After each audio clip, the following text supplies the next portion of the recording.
Welcome to SS news. నేను మీ శిరీష. ఇవాళ ముఖ్యాంశాలు. Headline sponsored by GNR golden diamonds, YSR junction, Narasannapeta. రైతు నిల్వ సామర్థ్యాలు చారిత్రాత్మక ముందడుగు. ఏఐఎఫ్ తో రాష్ట్రంలో 1000కు పైగా ఆధునిక గోడౌన్లు. శాసన మండలిలో సభ్యుల ప్రశ్నలకు సమాధానం తెలిపిన మంత్రి కింజరాపు అచ్చెన్నాయుడు. వేంపల్లి మండలంలో భక్తి వైభవం. నందిపల్లిలోని శ్రీ నందీశ్వర ఆలయంలో నూతన విగ్రహ ప్రతిష్ఠ కుంభాభిషేక మహోత్సవంలో పాల్గొన్న వైఎస్ జగన్. డయేరియా ప్రభావిత ప్రాంతాల్లో ఎమ్మెల్యే గొండిశంకర్, జిల్లా కలెక్టర్ స్వప్నిల్ దినకర్ పర్యటన. వంశధార, మహేంద్ర తనయ నదులపై అవసరం ఉన్న చోట ఎత్తిపోతల పథకాలను మంజూరు చేయాలన్న ఎమ్మెల్యే మామిడి గోవిందరావు. ప్రస్తుతం ఉన్న ఇరిగేషన్లకు మరమ్మతుల కొరకు నిధులతో పాటు కొత్త ఇరిగేషన్లను తక్షణమే మంజూరు చేయాలని విన్నవించిన ఎమ్మెల్యే. యూట్యూబర్ అన్వేష్ పై లుకౌట్ నోటీసులు. సోషల్ మీడియాలో వివాదాస్పద వ్యాఖ్యలు చేశారని కరాటే కళ్యాణి ఫిర్యాదు.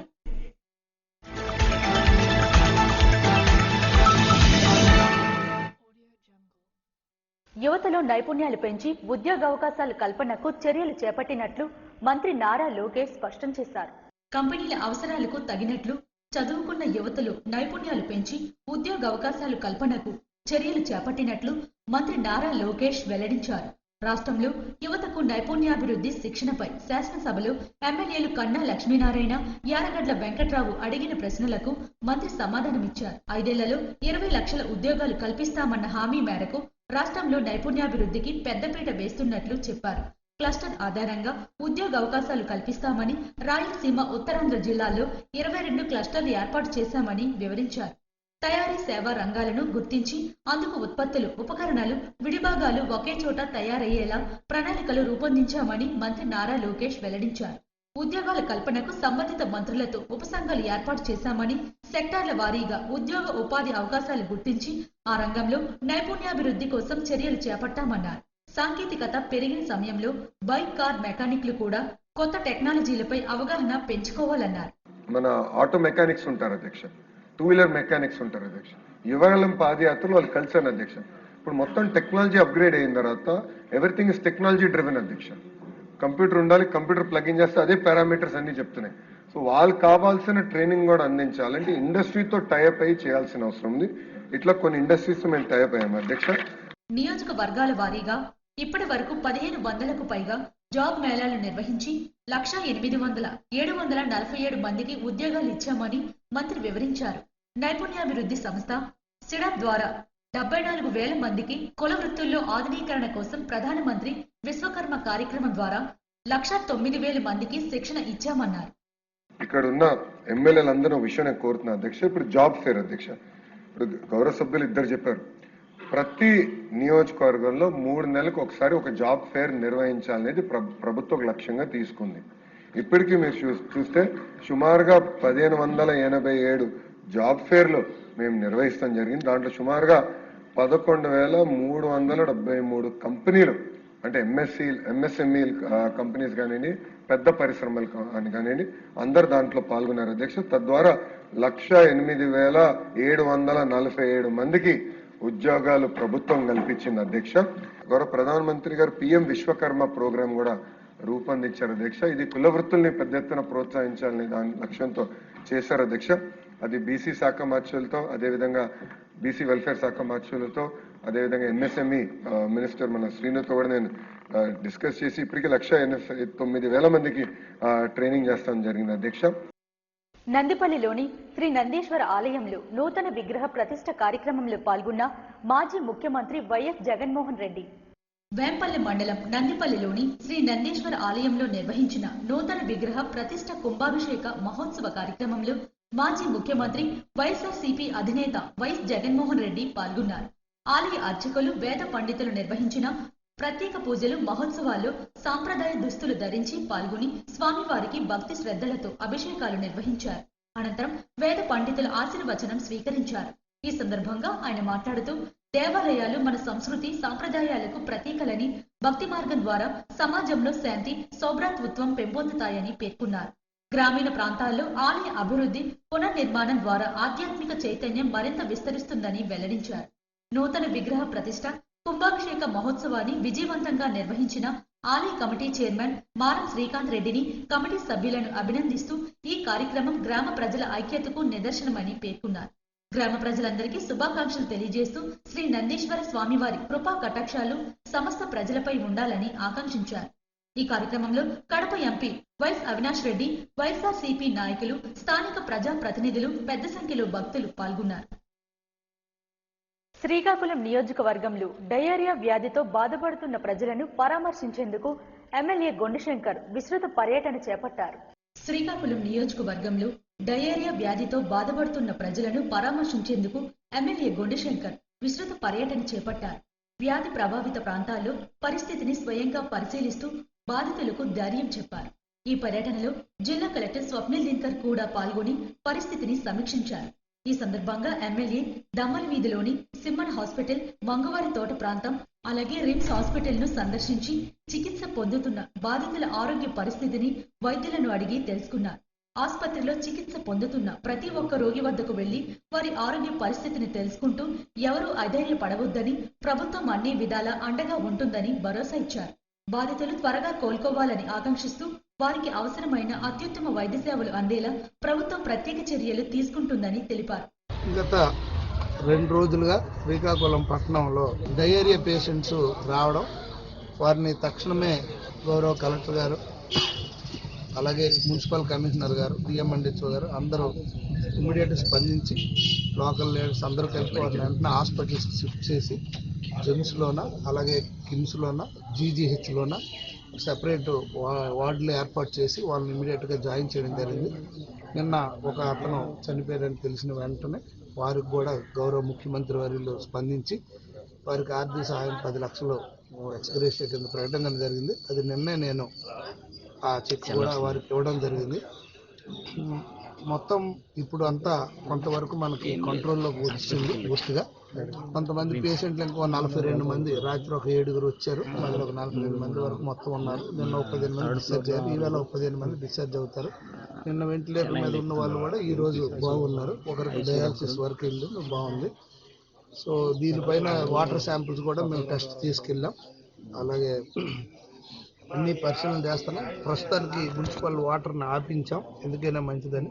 ట్యాంకర్స్ ద్వారా సప్లై చేస్తున్నాం, అందరికీ అలర్ట్ చేసాం వేడి నీళ్ళు తాగమని. ట్యాంకర్ నీరు 2 రోజులు ఇచ్చి మొత్తం అన్ని ఏమైనా పైపుల్లో ఎక్కడైనా తేడా ఉందో చూసుకొని మళ్ళీ చెక్ చేసి అప్పుడు పబ్లిక్ నీరు ఇస్తామని మేము తెలియజేస్తున్నాం.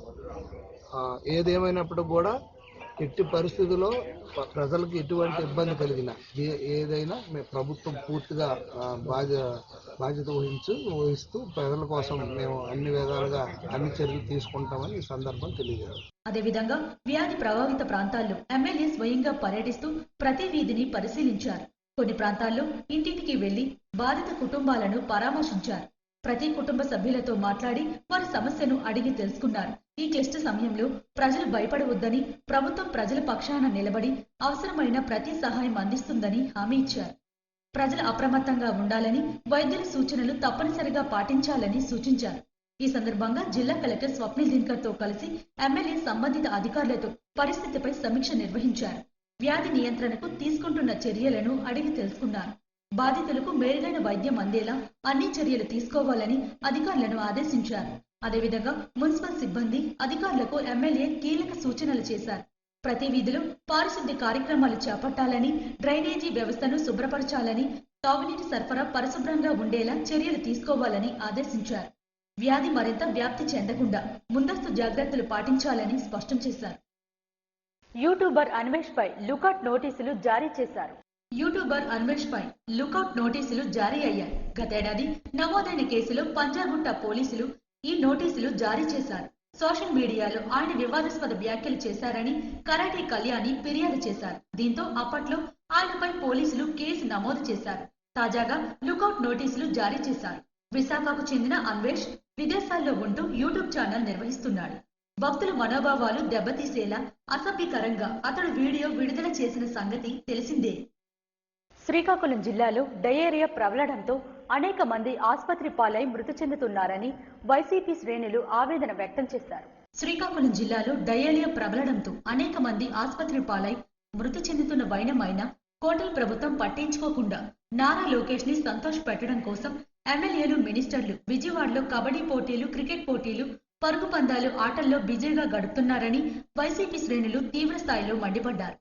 ఈ మేరకు శ్రీకాకుళం జిల్లాలో జిల్లా అధ్యక్షులైనటువంటి ధర్మాన కృష్ణదాస్ మరియు ధర్మాన ప్రసాదరావు, సీదిరి అప్పలరాజు బాధితులను పరామర్శించి యోగక్షేమాలు కనుక్కొని మెరుగైన వైద్యం కోసం ఆసుపత్రి సిబ్బందితో మాట్లాడారు. వైసీపీ పార్టీ తరపున ఇంకొక విడ్డూరం ఏంటంటే అధికార పార్టీకి ఏమంటే అంటున్నట్టుగా వ్యవహరిస్తున్న తరుణంలో ప్రజలు ఎక్కడ కష్టాలు పాలవుతున్నారో అక్కడికి ప్రత్యక్ష పార్టీ వెళ్లి పరామర్శించిన తరువాత అధికార పార్టీ నిద్ర మేల్కొని వస్తుందని, ఇది ఆంధ్ర రాష్ట్రానికి సిగ్గుచేటని విమర్శించారు.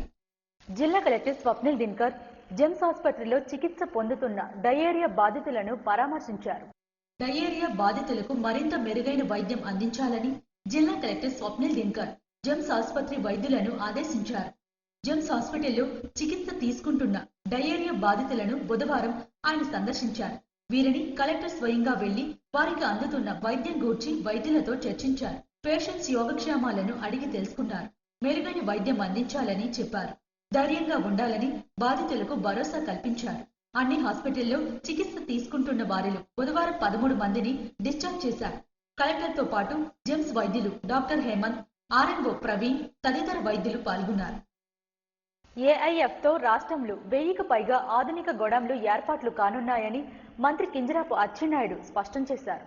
శాసన మండలిలో వ్యవసాయ మౌలిక సదుపాయాల నిధి కింద ప్రాథమిక వ్యవసాయ సహకార సంఘాలను బహుళార్థ సాధక సౌకర్యాల కేంద్రాలుగా అభివృద్ధి చేసే కార్యక్రమంపై సభ్యులు అడిగిన ప్రశ్నలకు మంత్రి అచ్చెన్నాయుడు సమగ్రంగా సమాధానమిచ్చారు.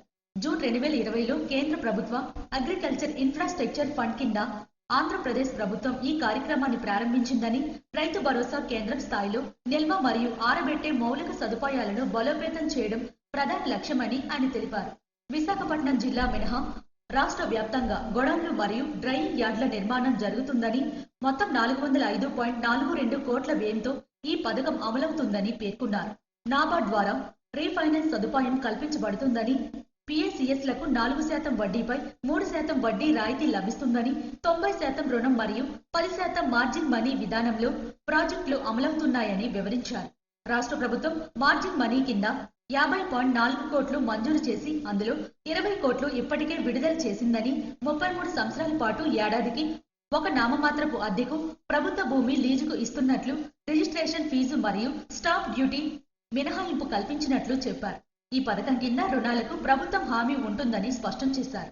ఇప్పటి వరకు 1005 ఎంపీఎఫ్సి గోడాన్ పనులు ప్రారంభమై 717 గోడాన్లు మరియు అనుబంధ డ్రైయింగ్ యార్డులు పూర్తయ్యాయని, 572 పిఎస్సిఎస్లు 1111 సేకరణ కేంద్రాలు ఏర్పాటు చేసి తేమ మీటర్లు, తూనిక బ్యాలెన్స్లు, డెస్క్టాప్లు సరఫరా చేసినట్లు తెలిపారు. 232 పిఎస్సిఎస్లలోని 462 అసైన్ కేంద్రాలకు అవసరమైన ల్యాబ్ పరికరాలు అందించామని చెప్పారు. మొత్తం 381.72 కోట్ల విలువైన పనులు పూర్తయ్యాయని, అందులో గోడౌన్ల నిర్మాణానికి 373.97 కోట్లు, పరికరాల సరఫరాకు 7.75 కోట్లు ఖర్చయ్యాయని వెల్లడించారు. ఈ చర్యల ద్వారా రైతులకు శాస్త్రీయ నిల్వ సదుపాయాలు కల్పించి పంటలకు మెరుగైన ధరలు సాధించే అవకాశాలు పెరుగుతున్నాయని, గ్రామీణ ఆర్థిక వ్యవస్థ బలోపేతానికి ఈ పథకం కీలకంగా నిలుస్తుందని మంత్రి అచ్చెన్నాయుడు మండలికి తెలియజేశారు. అంగన్వాడీలకు వేతనాలు పెంచాలని సిఐటియు జిల్లా అధ్యక్షులు సిహెచ్ చెమ్మన్నాయుడు డిమాండ్ చేశారు. అంగన్వాడీలకు వేతనాలు పెంచాలని, కూటమి ప్రభుత్వం ఇచ్చిన హామీలు అమలు చేయాలని, లేకుంటే ప్రతిపక్ష ఆందోళనకు సిద్ధమవుతామని సిఐటియు జిల్లా అధ్యక్ష ప్రధాన కార్యదర్శులు CH Chemmannaidu, P Tejeswararao, AP anganwadi workers and helpers union జిల్లా ప్రధాన కార్యదర్శి డి సుధా ప్రభుత్వాన్ని హెచ్చరించారు. అంగన్వాడీలకు కనీస వేతనం 26,000 ఇవ్వాలని, సంక్షేమ పథకాలు అమలు చేయాలని, సమస్యల పరిష్కారానికి రాష్ట్ర వ్యాప్తి పిలుపులో భాగంగా శ్రీకాకుళం కలెక్టరేట్ వద్ద మహాత్మా జ్యోతిబాయి పూలే పార్క్ వద్ద బుధవారం AP anganwadi workers and helpers CITU ఆధ్వర్యంలో అంగన్వాడీలు అధిక సంఖ్యలో హాజరై రిలే నిరాహార దీక్షలు చేపట్టారు. ఈ సందర్భంగా వారు మాట్లాడుతూ కేంద్ర రాష్ట్ర ప్రభుత్వాలు సమాజంలో పేద గర్భిణీలు, బాలింతలు, చిన్నపిల్లలకి సేవలందిస్తున్న అంగన్వాడీలను నిర్లక్ష్యం చేస్తున్నారని విమర్శించారు. ఐసీడీఎస్ ప్రారంభించి 50 సంవత్సరాలు పూర్తయిన నేటికి అంగన్వాడీలను కార్మికులుగా గుర్తించలేదని, కనీస వేతనాలు, PF-EFI పెన్షన్ సౌకర్యం అమలు చేయడం లేదని ఆవేదన వ్యక్తం చేశారు. పెండింగ్ లో ఉన్న 164 సూపర్వైజర్ పోస్టులు వెంటనే భర్తీ చేయాలని డిమాండ్ చేశారు. మే నెల అంతా వేసవి సెలవుల జీవో వెంటనే ఇవ్వాలని డిమాండ్ చేశారు. లబ్ధిదారులకు బియ్యం, ఆయిల్, కందిపప్పు క్వాంటిటీ పెంచాలని, మెనూ ఛార్జీలు పెంచాలని, ఉచితంగా గ్యాస్ సరఫరా చేయాలని డిమాండ్ చేశారు. పెండింగ్ లో ఉన్న 1810 మినీ వర్కర్లకు క్వాలిఫికేషన్ రిలాక్సేషన్ ఇచ్చి మెయిన్ సెంటర్లుగా మార్చాలని కోరారు. ICDS కి బడ్జెట్, అంగన్వాడీకి వేతనాలు పెంచాలని కోరుతూ మార్చి 2న విజయవాడలో అలంకార్ సెంటర్లు మహాధర్నా జరుగుతుందని, ఈ ధర్నాలో అంగన్వాడీ వర్కర్లు, హెల్పర్లు, మినీ వర్కర్లందరూ పాల్గొని జయప్రదం చేయాలని కోరారు. ఈ దీక్షలో CITU జిల్లా నాయకులు Allu Satyanarayana, SV Ramana, R Prakash Rao, AP anganwadi workers and helper union నాయకులు N హైమావతి, B జ్యోతి, K మాధవి తదితరులు పాల్గొన్నారు. ఈ నెల 26 నుండి ప్రారంభం కానున్న పార్టీ సభ్యత్వ నమోదు సమావేశంలో ప్రముఖ వైద్యులు డాక్టర్ దానెట్ శ్రీధర్ పాల్గొన్నారు. పార్టీ బలోపేతానికి ప్రతి ఒక్కరూ బాధ్యతగా పనిచేయాలని, సమన్వయంతో ముందుకు వెళితే గొప్ప ఫలితాలు సాధించగలమని డాక్టర్ దానెట్ శ్రీధర్ వెల్లడించారు. బుధవారం జిల్లా జనసేన పార్టీ కార్యాలయంలో జనసేన అధినేత పవన్ కళ్యాణ్ ఆదేశాల మేరకు ఈ నెల 26 నుండి ప్రారంభం కానున్న పార్టీ సభ్యత్వ నమోదు కార్యక్రమానికి సంబంధించిన ఏర్పాట్లు, కార్యాచరణపై పార్టీ శ్రేణులతో సమావేశంలో ప్రముఖ వైద్యులు, జనసేన నాయకులు డాక్టర్ దానెట్ శ్రీధర్ పాల్గొన్నారు. అనంతరం ఆయన మాట్లాడుతూ సభ్యత్వ నమోదు కార్యక్రమం పార్టీ భవిష్యత్తుకు ఎంతో కీలకమన్నారు. ప్రతి కార్యకర్త ఉద్యమిగా సాధకుల లక్ష్యాన్ని ప్రధానంగా పార్టీని ప్రజల్లోకి తీసుకెళ్లాలని ఆకాంక్షించారు. ఈ కార్యక్రమంలో జిల్లా అధ్యక్షులు పిసిరి చంద్రమోహన్, జిల్లా సుడా చైర్మన్ కొరికల రవికుమార్, పార్లమెంట్ నియోజకవర్గ సమన్వయకర్తలు, జనసేన కార్యకర్తలు పాల్గొన్నారు. లిఫ్ట్ ఇరిగేషన్లపై మరోసారి అసెంబ్లీలో గళాన్ని వినిపించిన ఎమ్మెల్యే మామిడి గోవిందరావు. పాతపట్నం నియోజకవర్గం ప్రజలు ప్రధానంగా వ్యవసాయంపై ఆధారపడి జీవనం సాగిస్తున్నారని, ప్రస్తుతం పంటలు పండగ చాలా మంది రైతు కుటుంబాలు చెన్నై, హైదరాబాద్ వంటి నగరాలకు వలస వెళ్లిపోతున్నారని అసెంబ్లీలో ఆవేదన వ్యక్తం చేస్తూ ప్రధానంగా ఉన్న వంశధార, మహేంద్ర తనయ నదులపై అవసరమున్న చోట శివారు ప్రాంతాలకు కూడా సాగునీరు అందించేందుకు గాను లిఫ్ట్ ఇరిగేషన్లు మంజూరు చేయాలని అసెంబ్లీలో మరోసారి తన గళాన్ని వినిపించిన పాతపట్నం శాసనసభ్యులు, అసెంబ్లీ ప్రివిలేజ్ కమిటీ మెంబర్ మామిడి గోవిందరావు. ముఖ్యంగా 3 పంటలు పండిన భూములను వంశధార ప్రాజెక్టులకు రైతులు త్యాగం చేయడం జరిగిందని, మిగిలిన శివారు భూములకు వర్షధారమే దిక్కని కనుక తక్షణమే ప్రభుత్వం స్పందించి వంశధార, మహేంద్ర తనయ నదులపై లిఫ్ట్ ఇరిగేషన్ ప్రాజెక్టులను మంజూరు చేస్తూ గత 5 సంవత్సరాలు వ్యవసాయాన్ని, ఇరిగేషన్ ప్రాజెక్టులను వైసీపీ ప్రభుత్వం నిర్లక్ష్యం వలన మరమ్మతుకు గురైన కారణంగా మన ప్రజా ప్రభుత్వం తక్షణమే స్పందించి పాత ప్రాజెక్టులకు రిపేర్కు నిధులు మంజూరు చేస్తూ కొత్త ఎత్తిపోతల పథకాలను మంజూరు చేయాలని విన్నవించారు. మా పాతపట్నం నియోజకవర్గంలో 99% గ్రామీణ ప్రాంతం అధ్యక్ష. మాకు ఏకైక జీవనాధారం వ్యవసాయం అధ్యక్ష. అయితే వ్యవసాయం గిట్టుబాటు ధర కాక చాలా మంది భవన నిర్మాణ కార్మికులుగా హైదరాబాద్, చెన్నై వెళ్ళిపోతున్నారు అధ్యక్ష. అయితే మా నియోజకవర్గంలో 2 నదులు ఉన్నాయి అధ్యక్ష. మహేంద్ర తనయ, వంశధార నదులు ఉన్నాయి అధ్యక్ష. అయితే వంశధార నది పైన గొట్టా బ్యారేజ్ ప్రాజెక్ట్ ఒకటి, వంశధార రిజర్వాయర్ ఒకటి ఉంది అధ్యక్ష. మహేంద్ర తనయ నది పైన మెయిన్ ఆప్సో రిజర్వాయర్ ఉంది అధ్యక్ష. అయితే ఈ 3 ప్రాజెక్టులకి సుమారుగా 50,000 ఎకరాలు రైతులు దానం చేశారు అధ్యక్ష. అయితే ఈ 50,000 ఈ 3 ప్రాజెక్టుల వల్ల ఆ నియోజకవర్గం ఉన్న ప్రజలకు మాత్రం సాగునీరు మాత్రం మాకు లేదు అధ్యక్ష. దిగువ ప్రాంతాలకు మాత్రమే సాగునీరు ఉంది అధ్యక్ష. అయితే ఈ దిగువ ప్రాంతాలకు ఉంది. మా నియోజకవర్గంలో మాత్రం పల్ల ప్రాంతాలు ఎన్నెన్నో, 3 పంటలు పండే పల్లపు భూములు ఎన్నెన్నో ప్రాజెక్టుకి వెళ్ళిపోవడం వల్ల మాకు ఎత్తైన ప్రాంతాల్లో వ్యవసాయం చేసుకోవడానికి వాటర్ సదుపాయం మాకు లేదు అధ్యక్ష. దయచేసి తమ ద్వారా విన్నవించుకున్నది ఏంటంటే మాకు లిఫ్ట్ ఇరిగేషన్స్ మాకు కావాలి అధ్యక్ష. 3 పంటలు పండిన భూములన్నీ ప్రాజెక్టులకు ఇచ్చాము అధ్యక్ష. మిగులు భూములు ఏదైతే ప్రాజెక్టులకు ఇచ్చామో మిగులు భూములు ఉన్నాయి అధ్యక్ష. ఆ మిగులు భూములకి వ్యవసాయం చేసుకునే అవకాశం మాకు కల్పించాలని కోరుకుంటున్నాను అధ్యక్ష. ఇలా ఇరమండల మండలంలో మధ్యగూడ ఇలా ఎన్నో ప్రాజెక్టులు మనం పెట్టున్నాం అధ్యక్ష. 2014, 2019 తర్వాత వచ్చిన ప్రభుత్వం ఏమో పూర్తిగా వాటిని తుంగలో పెట్టేసి ఎక్కడైతే పాతపట్నం ప్రజలు అక్కడ ఎంతైతే భూములు త్యాగం చేశారో వాళ్ళకి ప్రాజెక్టులు ఏర్పాటు చేయాలని మన ప్రభుత్వం మంచి అభిప్రాయంతో పెడితే తర్వాత వచ్చిన ప్రభుత్వం ఈ ప్రాజెక్టులన్నింటినీ తొంగలో పెట్టింది అధ్యక్ష. దయదలిసి ప్రభుత్వం దృష్టికి తమ ద్వారా తెలియజేసింది ఏమంటే ఈ ప్రాజెక్టులన్నింటినీ మళ్ళీ పునరుద్ధరించవలసిందిగా కోరుకుంటాను అధ్యక్ష.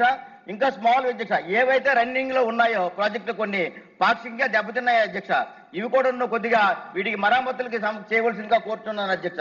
తమ ద్వారా ప్రభుత్వానికి విన్నవించుకుంటాను అధ్యక్ష. ముఖ్యంగా పాతపట్నం నియోజకవర్గంలో పెద్దసీది, తిమ్మిడి, సీతారామపల్లి, బోరుభద్ర, పెద్దమల్లిపురంతో పాటుగా మరికొన్ని ఎత్తిపోతల పథకాలను మంజూరు చేయాలని స్పీకర్ ద్వారా సంబంధిత మంత్రికి, ప్రభుత్వానికి ఎమ్మెల్యే విన్నవించారు. తెలంగాణ పోలీసుల ఎదుట లొంగిపోయిన మావోయిస్ట్ అగ్రనేతలు. మావోయిస్టు కేంద్ర కమిటీ అప్రకటిత కార్యదర్శి తిప్పరి తిరుపతి అలియాస్ దేవి మంగళవారం తెలంగాణ డీజీపీ శివధర్ రెడ్డి ఎదుట లొంగిపోయారు. ఆయనతో పాటు బడే చొక్కారావు, మల్లా రాజిరెడ్డి, నూని నరసింహారెడ్డి కూడా లొంగిపోయారు. ఈ మేరకు డీజీపీ శివధర్ రెడ్డి మీడియా సమావేశంలో వివరాలను వెల్లడించారు. గత 2 ఏళ్లుగా 4 సీసీఎంలు, 16 మంది ఎస్ఈఎంలు, 26 మంది డివిజన్ కమిటీ సభ్యులు, సెక్రటరీలు, 85 మంది ఏపీఎస్లు, 60 మంది పార్టీ సభ్యులు సహా మొత్తం 591 మంది జనజీవన స్రవంతిలోకి వచ్చారు. తెలంగాణలో పుట్టి పెరిగి 11 మంది ఇంకా అజ్ఞాతంలో ఉన్నారు. వాళ్లలో కొంతమంది మాతో చర్చలు జరుపుతున్నారు. త్వరలోనే వారు కూడా బయటకు వస్తారు. పోలీసుల అమరవీరుల సంస్మరణ సందర్భంగా తెలంగాణ సీఎం రేవంత్ రెడ్డి ఇచ్చిన పిలుపు మేరకు ఎంతో మంది మావోయిస్టులు అజ్ఞాతాన్ని వీడి జనజీవన స్రవంతిలోకి వస్తున్నారు. అలా వచ్చిన వారికి రాష్ట్ర ప్రభుత్వం ప్రకటించిన రివార్డులు, పునరావాస ప్రయోజనాలను వెంటనే అందిస్తాం. తెలంగాణలో మొదలైనటువంటి ఈ ఉద్యమం తెలంగాణలోనే ఆఖరి స్థాయికి వచ్చినట్టు కనిపిస్తుంది. సిపిఐ మావోయిస్టు పార్టీ అత్యంత సీనియర్ నాయకుడు అయినటువంటి పోలిట్ బ్యూరో సభ్యుడు, central military commission incharge Tippiri Tirupati alias Devji alias Kumudada, అట్లానే సెంట్రల్ కమిటీ సభ్యుడు సీసీఎం అయిన మల్ల రాజిరెడ్డి ఎలియాస్ సంగ్రామ్, వీళ్ళిద్దరితో పాటుగా రాష్ట్ర స్థాయి చెందినటువంటి తెలంగాణ రాష్ట్ర కమిటీ కార్యదర్శి బడే చొక్కారావు ఎలియాస్ దామోదర్ ఎలియాస్ జగన్, మరియు రాష్ట్ర కమిటీ సభ్యుడు స్టేట్ కమిటీ మెంబర్ అయినటువంటి నూనె నరసింహారెడ్డి ఎలియాస్ గంగన్న ఎలియాస్ సన్నుదాదా కూడా అజ్ఞాతాన్ని వీడి బయటకు వచ్చినారు. వారికి మేము అభినందనలు తెలుపుతున్నాం. 21 అక్టోబర్ 2025 రోజు పోలీసు అమరవీరుల సంస్కరణ సందర్భంగా గౌరవ ముఖ్యమంత్రి, తెలంగాణ ముఖ్యమంత్రి శ్రీ రేవంత్ రెడ్డి గారు ఇచ్చినటువంటి పిలుపు మేరకు చాలా మంది బయటకు వస్తున్నారు. అజ్ఞాతం వీడి తెలంగాణ అభివృద్ధిలో భాగస్వామ్యం రమ్మని చెప్పి వారు అప్పుడు పిలుపునిచ్చినారు. సరే, వాళ్ళు బయటకు వచ్చిన దానికి వేరే కొన్ని కారణాలు చూపించినాము. అందులో క్లియర్గా ఉన్నాయి, చూసుకోవచ్చు.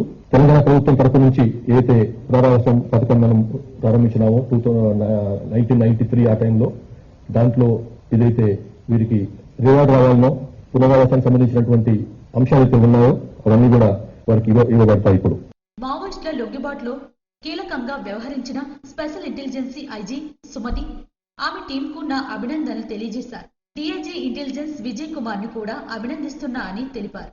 ఈ సందర్భంగా దేవీజీ, బడే చొక్కారావు, మల్లా రాజిరెడ్డి, నూని నరసింహారెడ్డిల స్వస్థలం, విద్యాభ్యాసం, మావోయిస్టులుగా వారి ప్రయాణాన్ని డీజీపీ వివరించారు. జనజీవన స్రవంతిలోకి వచ్చిన మావోయిస్టుల హక్కులు కాపాడేందుకు ప్రయత్నిస్తున్నామని, అవసరమైతే వారి ప్రాణాలకు తమ ప్రాణాలు అడ్డువేస్తామని డీజీపీ పునరుద్ఘాటించారు.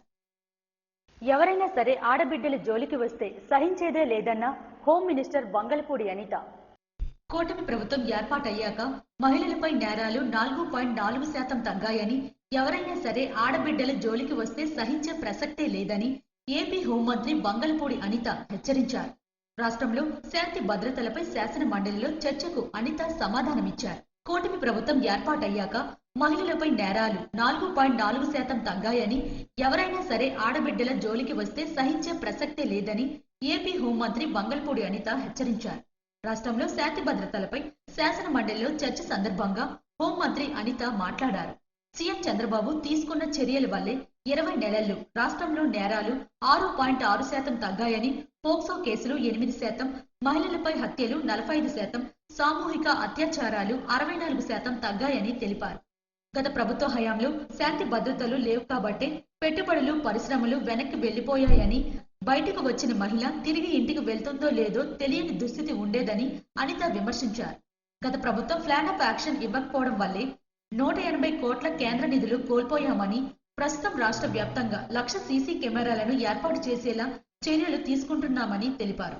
ఇటీవల టీడీపీ ఎమ్మెల్యే ఇంట్లో దొంగతనం కేసులో వైసీపీ గ్రామ సర్పంచ్ అరెస్ట్ అయ్యారని చెప్పారు. ఎస్సీ అట్రాసిటీ కేసులను ప్రస్తుత ప్రభుత్వం రాజకీయాల కోసం వాడుకోవడం లేదని, అందువల్లే రాష్ట్రంలో ఎస్సీ అట్రాసిటీ కేసులు 25% తగ్గాయని అనిత పేర్కొన్నారు. గంజాయి డ్రగ్స్ నివారణకు ప్రత్యేక కార్యక్రమం అమలు చేస్తున్నామని, ఇప్పటి వరకు 96,940 కేజీల గంజాయి సీజ్ చేశామని తెలిపారు. అమరావతిలో ఫారెన్సిక్ ల్యాబొరేటరీ భవన నిర్మాణాన్ని జగన్ ఆపేశారని, తాము ఫారెన్సిక్ విభాగాన్ని బలోపేతం చేసేందుకు చర్యలు తీసుకుంటున్నామని చెప్పారు. రప్పా నరుగుతామని, శాంతి భద్రతలకు భంగం కలిగిస్తూ రెచ్చగొట్టేలా మాట్లాడితే కేసు ఫైల్ చేశామని, వైసీపీ కార్యకర్తలు అసభ్యకరంగా మాట్లాడితే దాన్ని జగన్ సమర్థించడం దారుణమని అన్నారు. గీత దాటి రెచ్చగొడుతూ మాట్లాడినా చూస్తూ ఊరుకునేందుకు ఇక్కడ సీఎంగా ఉన్నది జగన్ కాదని, చంద్రబాబు అని అనిత పేర్కొన్నారు. గత 5 ఏళ్లలో వైసీపీ నేతలు చేసిన అరాచకాల ఫలితంగానే వారు 151 నుంచి 11 సీట్లకు దిగజారని విమర్శించారు. వారు 151 నుంచి 11 సీట్లకు దిగజారని విమర్శించారు. గొల్లప్రోలు సమగ్రాభివృద్ధికి ఉప ముఖ్యమంత్రి పవన్ కళ్యాణ్ చర్యలు చేపట్టారు. పిఠాపురం నియోజకవర్గంలోని పిఠాపురం మున్సిపాలిటీ, గొల్లప్రోలు నగర పంచాయతీల సమగ్రాభివృద్ధికి ఉప ముఖ్యమంత్రి పవన్ కళ్యాణ్ ప్రణాళికలు సిద్ధం చేయిస్తున్నారు. ప్రజలు ఎదుర్కొంటున్న సమస్యలు తీర్చేలా, పెండింగ్లో ఉన్న పనులను పట్టా లెక్కించేలా ప్రతిపాదనలు సిద్ధం చేస్తున్నారు.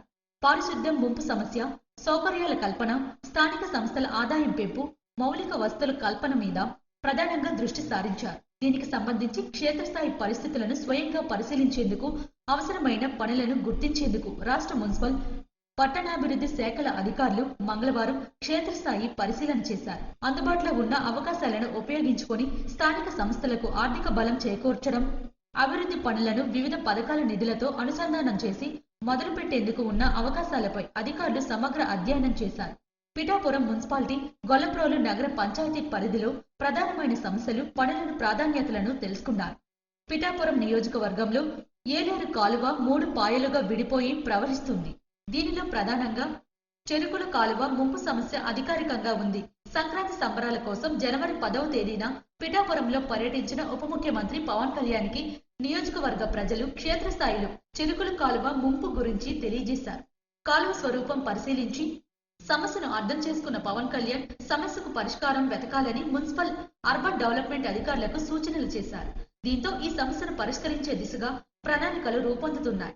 ప్రత్యేకంగా కల్వర్ట్ నిర్మాణం చేయడం వల్ల ఈ సమస్య పరిష్కారం అవ్వొచ్చని, అయితే ఇక్కడ రైల్వేపై వంతెన నిర్మాణానికి ప్రతిపాదనలు ఉన్న దృష్ట్యా మరో ప్రత్యామ్నాయం కూడా ఆలోచించేలా అధికారులు ప్రణాళిక వేస్తున్నారు. పిఠాపురం మున్సిపాలిటీ పరిధిలో 2 మురుగునీటి ట్రీట్మెంట్ ప్లాంట్ ఉన్నాయి. లారీ యార్డు, మసీద్ మాన్యం ప్రాంతాల్లో మురుగునీటి ట్రీట్మెంట్ ప్లాంట్ ను ప్రతిపాదించారు. స్థలం అందుబాటులో ఉన్నప్పటికీ గత ప్రభుత్వంలో ఈ పనులు ముందుకు సాగలేదు, నిధులు రాలేదు. వీటిని మళ్లీ మొదలు పెట్టేలా పిఠాపురం పట్టణ మురుగునీటిని శుద్ధి చేసేందుకు వినియోగించేలా నిర్మించాలని అధికారులు అంచనా రూపొందిస్తున్నారు. దీంతో పాటు ఆర్ఆర్బీహెచ్ఆర్ కళాశాల సంస్థలో మధ్యలో నిలిచిపోయిన ఇండోర్ స్టేడియం నిర్మాణ పనులను అధికారుల బృందం పరిశీలించింది. పనులు జరిగిన తీరు, నిధుల లభ్యత, మళ్లీ ఖేలో ఇండియా పథకంలో స్టేడియం నిర్మించేందుకు ఉన్న అవకాశాలను చర్చించారు. అనంతరం తుక్కుపోగల మున్సిపల్ సైట్ పరిశీలించి అక్కడ నగరానికి అనుసంధానంగా మున్సిపల్ ఆదాయం వచ్చేలా మున్సిపల్ స్థలంలో షాపింగ్ కాంప్లెక్స్ నిర్మాణం గురించి ప్రతిపాదనలు చేశారు. నగర పంచాయతీగా ఉన్న గొల్లప్రోలు నగర పంచాయతీకి డంపింగ్ యార్డ్ సమస్య వేధిస్తుందని అధికారుల బృందం గుర్తించింది. దీంతో పాటు నగర పంచాయతీ భవనం పూర్తిగా శిథిలావస్థలో చేరుకున్న వైనాన్ని స్వయంగా పరిశీలించారు. ఇవి ఈనాటి వార్తలు. మరిన్ని వార్తలతో మళ్ళీ కలుద్దాం. చూస్తూనే ఉండండి SS న్యూస్.